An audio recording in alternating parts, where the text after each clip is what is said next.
The core influence of Feng Shui is inspiration. The results of Feng Shui is growth. And the outcome of Feng Shui is prosperity and harmony. And by that we mean happiness in all aspects of our lives.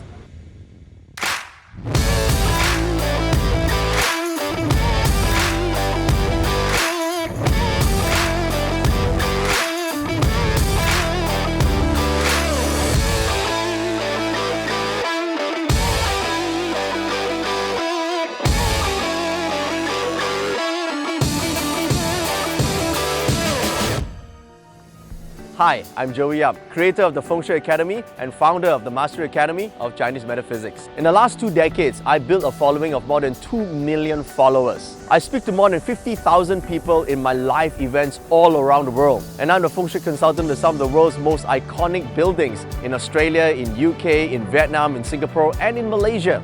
I'm also the CEO and founder of a high-growth, multi-million-dollar Feng Shui consulting practice. I've been featured on CNN, Bloomberg, CNBC, and BBC on some of the unconventional Feng Shui methods that I've used to transform lives. And in the last 20 years of my practice as a Feng Shui consultant, I have the privilege and honor of working with some of Asia's top business leaders and prominent tycoons. And that's not all. Me and my team have also got the good fortune of working with folks just like you and me transform their lives. I've taken them from their current level to the multi-millions and beyond.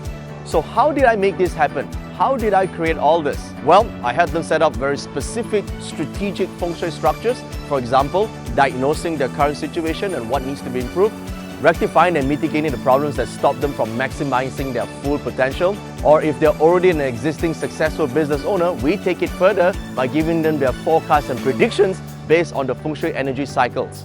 Once they have all these Feng Shui structures in place, their inspiration, impact, and income skyrocket. Dr. Joey teaching really changed my life, because when I start learning in Romania from my master, I start to apply things, and after that I saw immediate results. Dr. Joey Up is very practical. It helps you do things in the present, and you get life-changing results. I work in different industry 5 years ago, and now I got my own consulting company in Chinese metaphysics. Really changed my life. I like his approach because things happen here at Mastery Academy. Lessons I heard before from other Feng Shui masters is very different and very limited. What Joey has shared is so much more. With this course, I've learned a lot to use it in my career because I'm an architect. House that they asked me to design, a house, an office, a store, a restaurant, it has to be lucky, it has to be good. It makes me better understand my own so-called destiny and how I can actually change it or why things turn out this way. I was actually very strongly recommended to come to experience for myself, and I feel that it's very engaging, and I promise myself I'll be back next year, that's for sure. And I think for me to come back a second time is a strong testimonial on its own. Welcome to Lesson 3 in our video training series. Now, if you've not already watched Part 2 or Part 1, see the link on your screen right now, click on this and watch them before joining me in this lesson. In the course of the last 20 years as a professional Feng Shui consultant, working with thousands and thousands of clients from all walks of life, I can safely say that most of my clients probably fall under 3 different categories. The first category are those clients that are probably very new to Feng Shui. Some of them don't even believe in Feng Shui. Some don't even have a negative view of what Feng Shui is. For example, they may think Feng Shui is a religion or it's hocus pocus. Well, how do I normally deal with this type of clients is maybe they're friends or relatives of the clients that I'm working with. Normally, I tell them and explain to them that Feng Shui is not a religion. Feng Shui doesn't involve a central god or deity that they have to pray to. It doesn't. Okay? It's a science of the natural environmental energies. It's about understanding how the energies of the environment affect and help you. And as about to convincing them, I'm not out there to convince anyone about Feng Shui. I'm here to use Feng Shui to help. So if you have any areas of your life that need help, you can use Feng Shui to assist you in achieving those goals. Now, the second category of people are those who have dabbled with Feng Shui somewhat. They probably read some books or they understand some principles, but nothing seemed to work. So they come to me and say, hey, how can you use Feng Shui to help me because I've been using it and I don't see the results. Now, normally the cause of this is because people are confused with various theories and principles. And they probably have mixed New Age Feng Shui, thinking it's Feng Shui like item placing around the house, the lucky colors and lucky numbers and lucky objects, or wealth corners or prosperity corners in the house. Well, Feng Shui is not like that. As you know from the last previous lessons, you've found out that Feng Shui involves understanding the environmental energies and people's personal energies. So it's not about item placing. Or most of the time they have misinformation. They probably mixed up certain theories or tactics about Feng Shui, and they don't understand how to weave the various formulas together. And for this group of people, it's about understanding what works and how it can align this sort of theories into achieving the results that they want. And of course, there's the other group of people, the final group of people are those that already are achieving certain success with Feng Shui, but probably they have reached to a certain level of a plateau. Right, they need a breakthrough. They need to go to the next level. Probably they are business owners that they reach the maximum capacity. They want to 10x their growth, but they're somehow reaching to a point where they're not seeing major improvements. For this group of people, normally it's a strategic problem because they're using the same formula that got them here, thinking that it will get them there.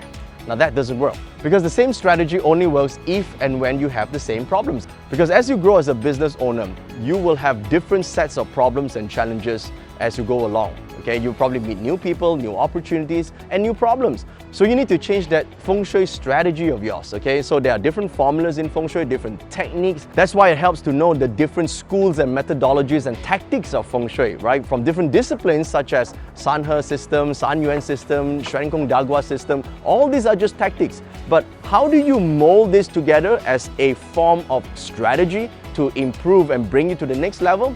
That requires a lot of thinking. So you're in the right place right now because we're not just going to talk about a tactic. We're going to talk about using several tactics together as a strategy to bring you to the next level. So as you can see, the primary premise for most people wanting to implement Feng Shui in their life is for the increase of wealth or money. So think about it. Money is called a currency because it is a form of energy. And if you really want to attract more of this energy into your home, so you must learn to see wealth beyond this concept of just money being a form of paper. Only you and you alone, a living person, possesses real value because nothing exists or is ever manifested into reality without your energy. Think about it. Your work, your skills, your ideas, your contribution, your aspirations, your emotions, everything, your creation is a form of your energy. And this is what you exert and give out to the world in order to exchange for money. So the core influence of Feng Shui is inspiration. So when you are influenced by Feng Shui to start your own business, to start a cafe, to ride a boat, to change to a new job, or finally have enough energy and courage to take action on your ideas, eventually you will be rewarded by how many lives your energy has impacted. A very wise mentor and businessman once told me that if you want to make $1 million, make sure that you are able to impact and touch 1 million lives. And if you want 10 million, make sure you impact and touch 10 million lives. With the right Feng Shui skills, you'll become more aware of the Qi that impacts your life from your home and from your environment. And more importantly, learn how to harness it to spiritually enlighten your mind, body, and soul for wealth and value creation. You remember we talked about the 4 main applications of Feng Shui: to correct, to diagnose, to enhance, and to predict Qi flow? Well, if you understand how Feng Shui works, you will understand how the divine mind and how life works for you through your living space. With the correct applications of Feng Shui, your wealth Qi or wealth energy can be unblocked and enhanced. And manifesting wealth, creating a better life, better income, and success becomes possible for you. And of course, with consistent daily practice and real-life consistent action, all your goals in life becomes a reality. Clearly, knowing how to use Feng Shui in a strategic way allows you to enhance your internal Qi and energy and manifesting it into reality in the form of wealth energy. And this is how you turn your energy into true spiritual wealth. I was able to strategically position my staff according to their strengths. So it made them work more efficient with the job and made it feel so natural for them. And the Feng Shui, I was able to use it for the business, and it actually manifested some good wealth in the family and also in the business. This is my 4th time in the last 6 years, but this is my 3rd consecutive year. I would say each time I come, I feel that my money is worth investing, because there are a lot of good insights that I can take home. His messages, his words, even his choices of words, I think lightens up the atmosphere. So there are always a take-home message. One of the reasons I keep coming back here is one, it's high energy. Go back feeling optimistic, you go back with answers, and you go back having tools in your hand to make your life better. This is one thing that we have learned from Joey is never say die attitude, don't cower in fear, seize the moment and live life. So this is something I like about Joey. It's very open, he's very giving, he doesn't hold it, he makes it very accessible to the common person. Now let's talk about applying Feng Shui. Remember, there are 4 important components to classical Feng Shui: the environment, the building, the people, and time. Now we're going to talk about the components of the building and how the time, space, energy field is applied throughout the entire building. So we're going to talk about plotting the building's chart. Now to do this, you need to go onto this link that you see right now on your screen or above and below the comment section. Click on this and key into the specific software, the direction of your property, follow the instructions that you see on that page and plot your house Feng Shui chart. Okay, now the house Feng Shui chart is equivalent to your energy map of the house. This is so important because it tells us exactly in the 8 areas of your house what energy occupies those areas. Now these energies are reflected in this thing called the Xuan Kong Chi map or the Xuan Kong Flying Star chart. Now this is a simplified energy map that tells us what energy resides in which areas. So for simplicity's sake, I'm just going to use the numbers that you see right now on your screen, okay? Now of course the chart that you see on the software has a lot of information, but I'm going to use this segment by segment here. The numbers that you see on the top right, those numbers on every sector here are called the facing stars. The facing star governs financial activities or yang activities and or your capacity to go out and create and make a difference.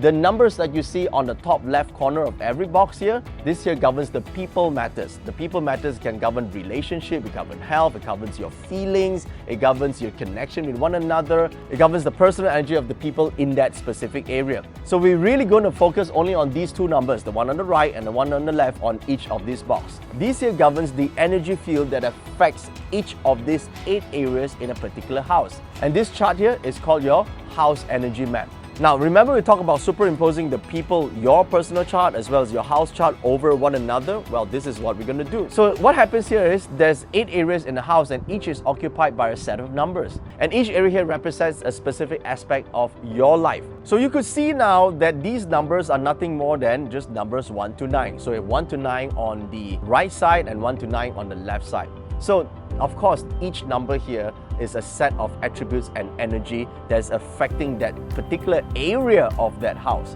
And there's a specific way to read it. I'm going to show you exactly how. So pay attention now as I go through the attributes of the 9 stars. Let's start with star 8. Now star 8, wherever it resides, whether it's the left side or the right side, star 8 governs wealth or income earning capacity.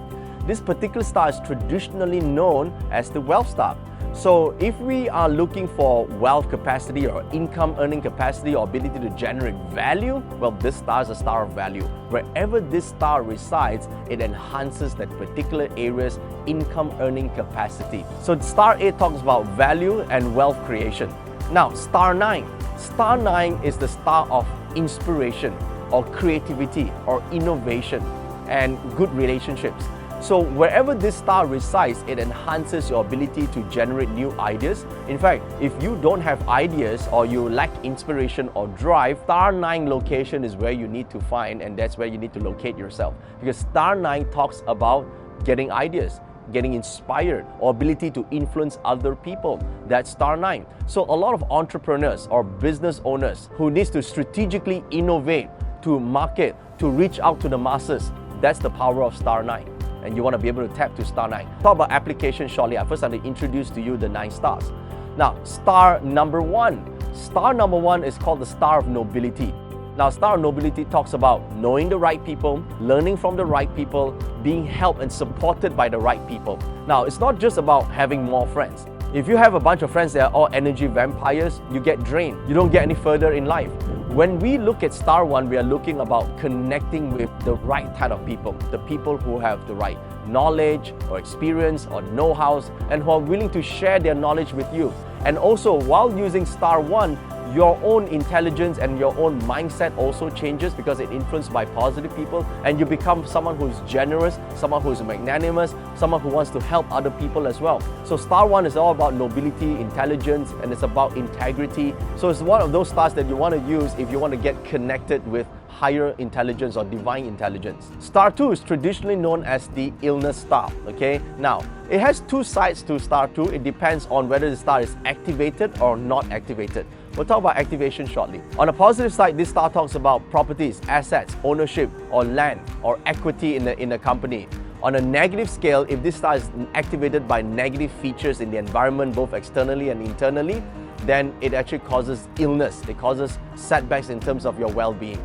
Star 3 is about personal drive. It's about aggression. It's about temper. Now, in a positive feng shui environment, Star 3 talks about one's perseverance, about being able to not quit. It's about courage. It's about being able to stand up after every defeat. It's about being able to go on. It's about ability to fight. Therefore, Star 3 is great for sportsmen or people who need to excel based on physical activities. But Star 3, on the other hand, because of its aggressiveness, sometimes it may bring about certain arguments or disputes or maybe a hard-headed character. Star 4 is known as the star of intelligence or wisdom or knowledge. So wherever this star resides, it enhances your learning ability, your adaptability, your wisdom in interpreting knowledge. This star is known as an intelligence star for good reason. It's able to turn data into intelligence. So for kids who are using this particular area in the house, well, they probably get good grades. For learning adults who want to excel in life, we want to find out where this star resides, because anything that we want in life is probably just a knowledge away, a step away, right? So if you know how to get it, if you know how to invest, you know how to become happier, you know how to manage your emotions, you know how to improve your relationship, it's all just know-how. It's all about having that specific knowledge. So this is one of my favorite sectors to use whenever I want to rectify or correct a problem in someone's life. Okay, so take note of where Star 4 resides in your house chart.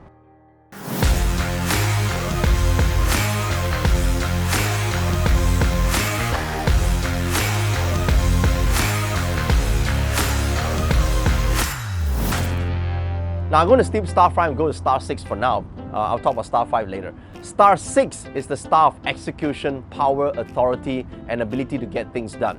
Now, traditionally, Star 6 is known as the career star. But what it really is the ability to lead, its ability to manage, its ability to actually look at details, lead people, and be able to influence other people. So when it comes down to operations or getting things done or making things happen, that's Star 6. You know, we all have a lot of ideas. Sometimes we have a lot of entrepreneur ideas. Sometimes we think about something, we have dreams.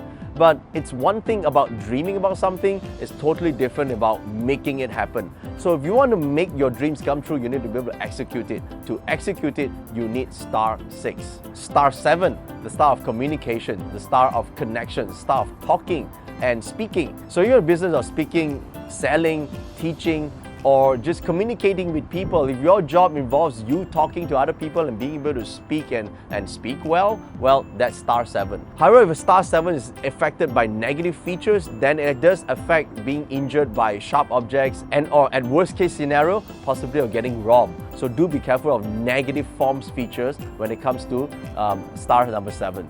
Well, lastly, let's talk about Star 5. Well, Star 5 in the entire context of Shuan Kong Flying Star Feng Shui is in fact the most negative and volatile energy in the house. Usually, we don't like to be in the vicinity or in the sector where Star 5 resides. In fact, this is where the problem area is in the house. Now, of course, I'm simplifying matters here, but in general, wherever this star resides in the house, that area is considered an afflicted area.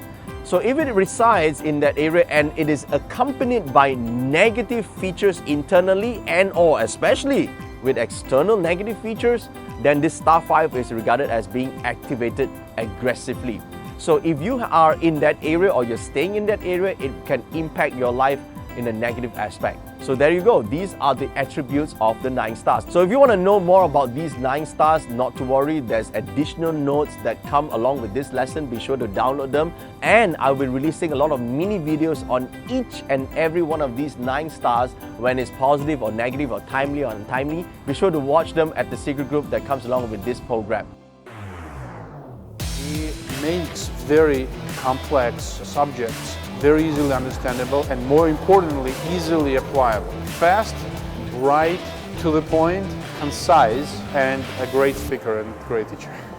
Dato Joey's teaching style is slightly different from what other masters do. He does not teach just only the theory. Knowing the theory is important. The big difference in Dato Joey's teaching style would be the application, applying them to your life.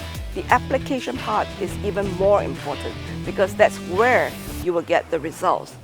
I really enjoyed his straightforwardness and his ability to apply it into the modern world. Sometimes Chinese metaphysics can get really, really deep and really confusing for me and for a lot of people. So he makes it very simple and applicable, so you're able to apply it to everyday life. And that's really important because you want to be able to use the knowledge that you gain from him and make it useful in your life.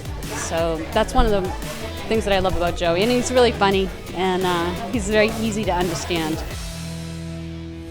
Now that you know the attributes of the 9 star, let's start to apply them. How do you read them in a chart? If you look at your feng shui chart, there's a set of numbers on your right and a set of numbers on your left.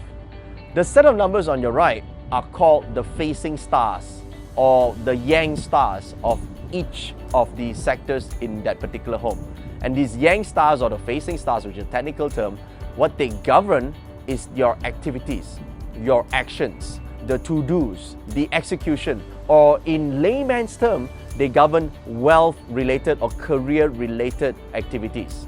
Now, if the particular sector is governed by one of the favorable numbers, such as 8, 9, 1, 6, and 4, generally, we regard that sector as favorable for career and or wealth-related activities because 8, 9, 1, 6, and 4 are generally favorable in terms of their attributes. Now, when we look at the left side number, these numbers govern people matters. Now, what are people matters?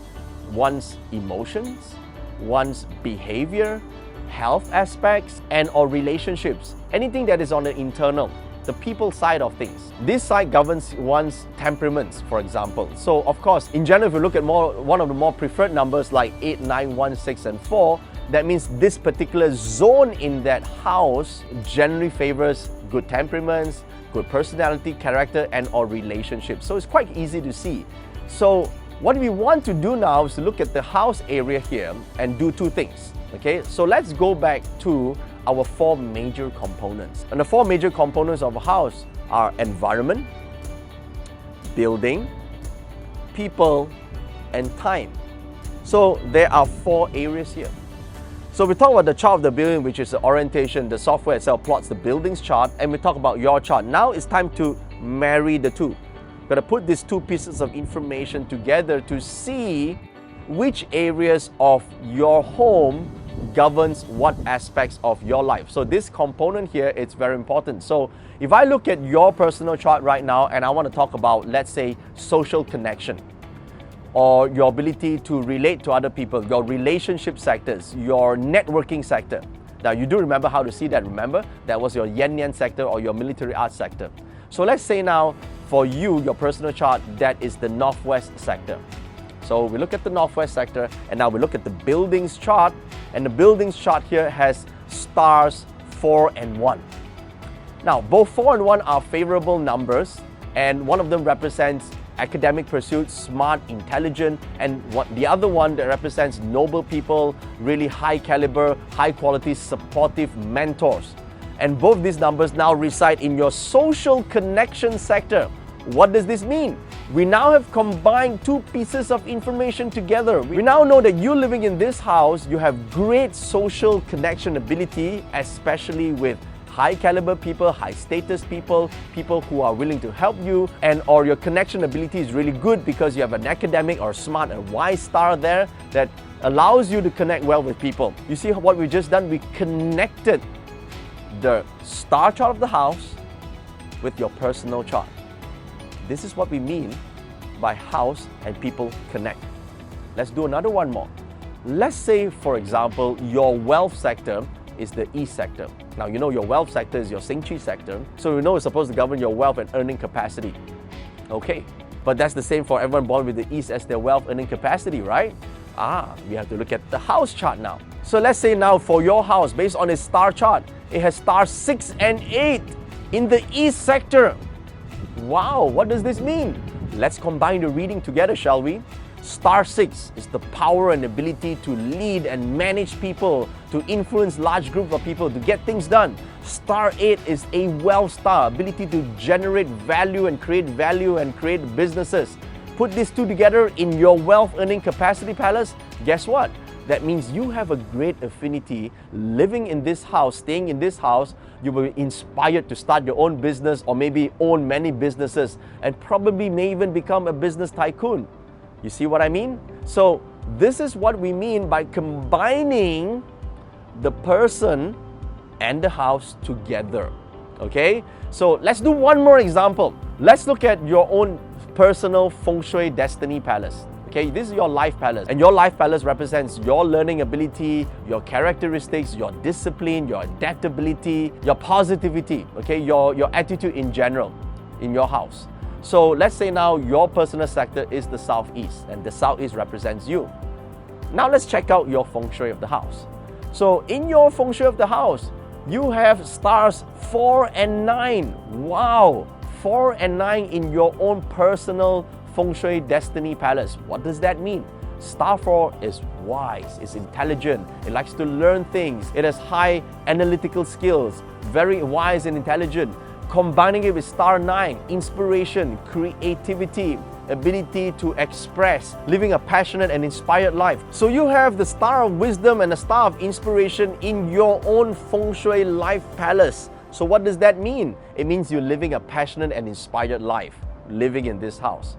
That's how you read the chart. Now conversely, let's say that in your Feng Shui life palace, you have stars 2 and 3 based on your house chart. So stars 2 and 3 now reside in your Feng Shui Destiny Palace. Now what is Star 2? Star 2 is a little bit possessive, maybe has a little bit of a health setback, and or maybe Star 2, because it's Earth star, you can put on weight easily, for example. And Star 3 represents a little bit of temperament, argumentative. Putting these two stars together in your Destiny Palace, what do you have? Well, maybe you're busy working, but you have some setbacks because Star 2 is a bit pessimistic or lethargic, and then you're Star 3, you're temperamental, you're not so happy all the time, you're aggressive all the time, and you don't really save money. That's how you see the effects of Feng Shui of your building on your Feng Shui Destiny Palace. When you overlap the two things together, you see the capacity between the building and your own personal life. Okay? Now we've only talked about two components. We still have the environment and time factor, because this tells you the capacity, the influence of the energies from the external environment, Mother Nature itself, and time aspect. How effective, how vibrant, how strong are these influences in your life. If it's a bad energy but it's weak, it doesn't matter. If it's a good energy and it's strong, wow, you're talking about greatness, you're talking about major impact, global impact. That depends on how strong the energy. That's what we call timeliness. And that's what we want to talk about in the next lesson, where I'm going to tell you a plan, a strategic way to combine these forces together to awaken and activate these energies both for your home based on your environmental and timeliness factors. And once you understand this, you will have the right strategic plan to your success in life. So be sure to watch the fourth and final lesson in our training series. So I hope you guys have enjoyed the lesson so far, and yes, I have been reading the comments that are on the Facebook group as well as on the emails that you guys have sent me. And again, remember, when we are applying Feng Shui, we basically have three perspectives, right? The first type of people that applies Feng Shui are those that we call go-getters. Remember go-getters?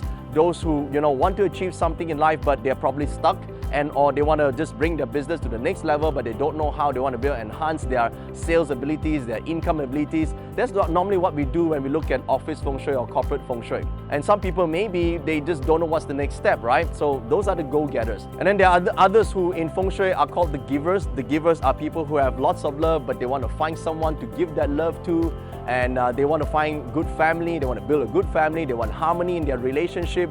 Basically, they want to give meaning in life, right? And probably they're stuck because they couldn't find that someone, or that relationship somehow just they keep connecting with the wrong people in their lives, and they want to use feng shui to fix that problem, and or be able to attract better family and harmony into their lives. And of course, the third group of people, they were the seekers, to have contributions that are meaningful. So for them, using feng shui will be a little bit different than, say, go-getters and the givers. So people have different focuses and or perspectives when it comes to application in feng shui.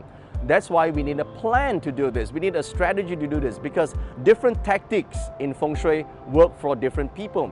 That's what we mean by strategic feng shui. And that's what I'm going to talk about in our next and final lesson in this feng shui online training series. So until then, make sure you check your emails, because we're not going to release it in our normal channel here. We're only going to release it in a special email sent to you. So check this, and then we'll link you to the final training video where we're going to talk about all these strategies. And remember, place a comment that you see in the comment section below. And remember, send all your questions that you have to the special feng shui community that I have set up.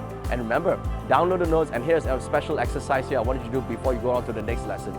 Go and find your neighbor or your friend and apply the feng shui that you've learned so far in the first 3 lessons on them and for them. So I want you to do that and bring your experiences as well as your questions to Module 4. You find that this will actually bring you to a much deeper level of understanding as you approach the subject of feng shui in the next lesson. I'll see you then.